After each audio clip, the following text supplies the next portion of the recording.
राजपुर नाम का एक छोटा सा गांव था। उसी गांव में सूरज अपनी पत्नी कोमल और बेटी संगीता के साथ रहता था। एक दिन सूरज की तबीयत काफी खराब हो जाती है। सूरज अपनी पत्नी से कहता है, अरे भाग्यवान, एक तो पैसों का कोई इंतजाम नहीं हो पाया, ऊपर से मेरी तबीयत और खराब हो गई।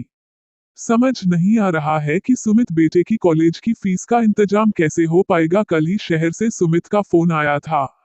इस महीने कॉलेज की फीस पूरे 5,000 रुपए देनी है। अब तुम ही बताओ, छोटी सी नौकरी में भला मैं 5,000 का इंतजाम कैसे कर पाऊंगा। जी, एक तो पहले ही खाने की लाले पड़े हैं, ऊपर से सुमित का कॉलेज की फीस कैसे भर पाएंगे हम। तभी संगीता वहां आती है और अपनी मम्मी पापा से कहती है, वो मम्मी पापा काहे को इतना टेंशन लेते हो, और वैसे भी अब आपकी बेटी बड़ी हो गई है, इसलिए कल से मैं भी बाहर काम करके पैसे कमाऊंगी। और देखना पापा, हम दोनों मिलकर काम करेंगे तो घर का खर्चा भी चला पाएंगे और सुमित भाई की कॉलेज का फीस भी भर पाएंगे। अच्छा, तो तू बाहर खड़ी होकर हम दोनों की बातें सुन रही थी, पर जवान बेटी बाहर जाकर काम करे ठीक नहीं है। क्यों माँ, क्या बस बेटे ही घर से बाहर काम कर सकते हैं, बेटियां नहीं? मैं भी तो इंटर तक पढ़ाई की हूँ, वैसे भी आजकल बेटियां बेटों से कम नहीं है। हाँ, बात तो बिल्कुल सही कही मेरी बेटी ने। तो फिर कल से रामू काका की चाय की दुकान पर चाय बनाने का काम करूंगी। मैं कल ही उनसे बात की और पता है काका हर महीने काम के पूरे 5,000 देंगे, और इतना ही नहीं, यदि मैं काम अच्छा से की तो पैसे भी ज्यादा देंगे। वैसे भी मैं चाय अच्छा बना लेती हूँ, इसलिए पूरा मन लगाकर अपना काम करूंगी। फिर अगले दिन से ही संगीता रामू काका की दुकान पर चाय बनाकर बेचने का काम करने लगी और आवाज लगाकर दुकान की तरफ लोगों को आकर्षित करने लगी। आओ जी आओ, जरा हमारी दुकान का चाय तो पी कर देखो, जो एक बार हमारे हाथ का चाय पिएगा फिर बार बार यही आएगा। तभी वहां अमित आता है और संगीता से बोलता है, तुम्हें तो इस चाय की दुकान पर पहले कभी नहीं देखा। यहाँ तो वह रामू काका चाय बनाते थे ना। आज जी साहब, आपको यदि रामू काका की हाथ का चाय पसंद है तो मैं उनको ही बुला देता हूँ। अरे नहीं नहीं, मैं तो मजाक कर रहा था। वैसे भी इतनी सुंदर लड़की हमें चाय बनाकर पिलाई, इससे अच्छी बात क्या हो सकती है। ऐसा करो, 3 कप चाय बना दो। तभी वहां अजीत के दोनों दोस्त सागर और आदर्श आते हैं और बोलते हैं, क्या बात है, इस रामू काका की दुकान पर यह चाय बेचने वाली छमिया कहाँ से आ गई। संगीता सबको चाय दे देती है। साहब, ये हमारे हाथ की स्पेशल चाय है, इसलिए एक प्याले के 5 रुपए नहीं, मैं 10 रुपए लूंगी। तभी अजीत चाय के पैसे संगीता को देता है और बोलता है, अरे तुम 10 रुपए क्या, जितना मांगोगी मैं उतना दूंगा, बस शर्त ये है कि तुम हमें अपने हाथों से चाय पिलाओगी। लगता है आपको चाय के साथ साथ हमारे हाथ का थप्पड़ भी खाना है। अरे यार अजीत और सागर, जहाँ सुंदर लड़की देखी नहीं कि लार टपकाने लगते हो। अब चाय पियो और चलो यहाँ से, इससे पहले कि यह लड़की हम तीनों को थप्पड़ मारे।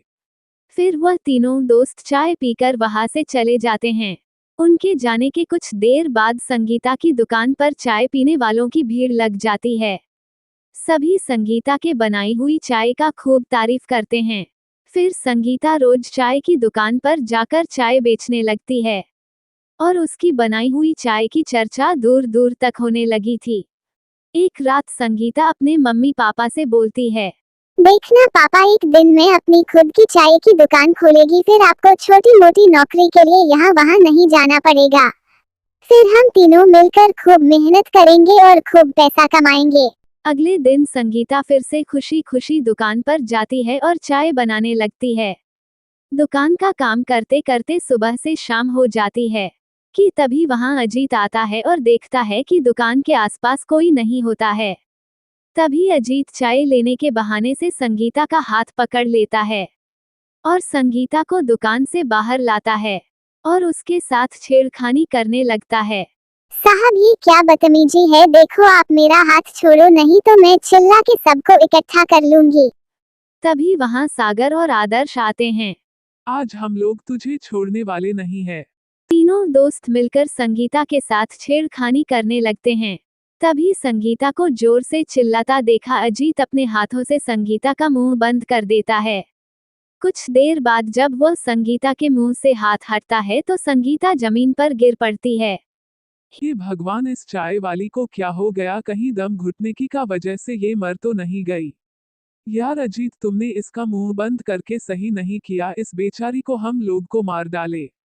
सागर की ऐसी बात सुनकर अजीत और आदर्श डर जाते हैं और वहां से भाग जाते हैं। दम घुटने से संगीता की मौत हो जाती है और वो एक चुड़ैल के रूप में बदल जाती है। तभी चुड़ैल बोलते हैं, इन बदमाशों ने मेरे साथ सही नहीं किया है तो मैं छोड़ूंगी नहीं। पर अब मैं क्या करूं, कल तो रामू काका मुझे काम के पैसे देने वाले थे, उन पैसों से सुमित भैया का फीस भरना था, मुझे कुछ तो करना ही पड़ेगा। फिर चुड़ैल अपनी लाश को वहां से गायब करके जंगल में छुपा देती है। मुझे अपनी लाश को छुपा के रखना पड़ेगा और वो भी तब तक जब तक मैं सब कुछ ठीक नहीं कर देती। ऐसा बोलकर चुड़ैल संगीता के रूप में बदल जाती है और सुबह होते हैं संगीता रामू काका से अपने काम का पैसा लेकर सुमित के कॉलेज का फीस जमा कर देती है। फिर चुड़ैल संगीता के रूप में चाय की दुकान पर जाकर पहले की तरह चाय बनाने लगती है। तभी संगीता की दुकान के पास चाय पीने वालों की भीड़ लग जाती है।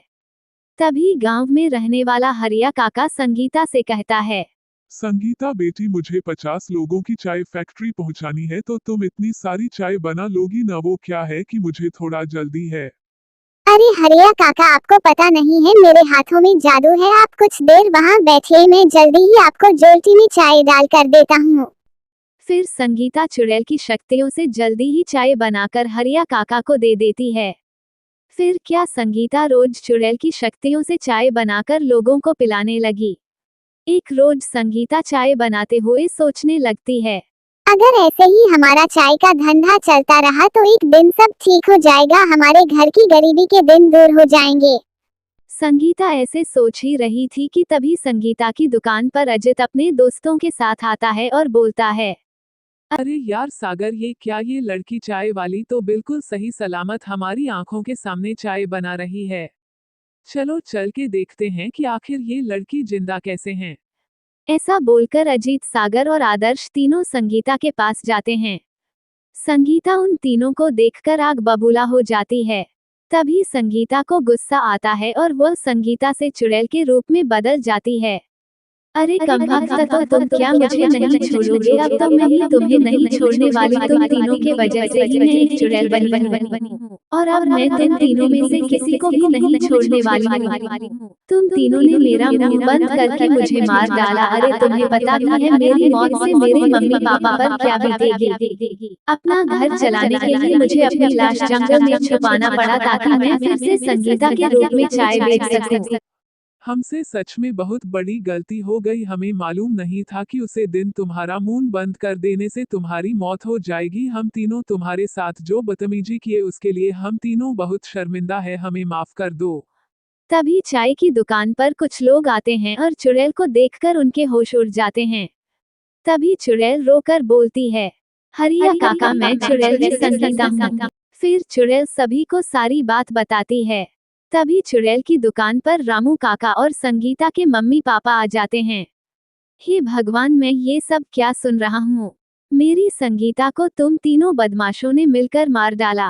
मम्मी पापा आप रोवो मत, अब जो होना था वो हो गया। पर जब मेरी सच्चाई सबके सामने आ ही गई है तो मैं इन तीनों दोस्तों को सजा के रूप में इन्हें मेरे मम्मी पापा के लिए चाय की दुकान खोलकर दे ताकि कि मेरे मम्मी पापा को काम मिल सके।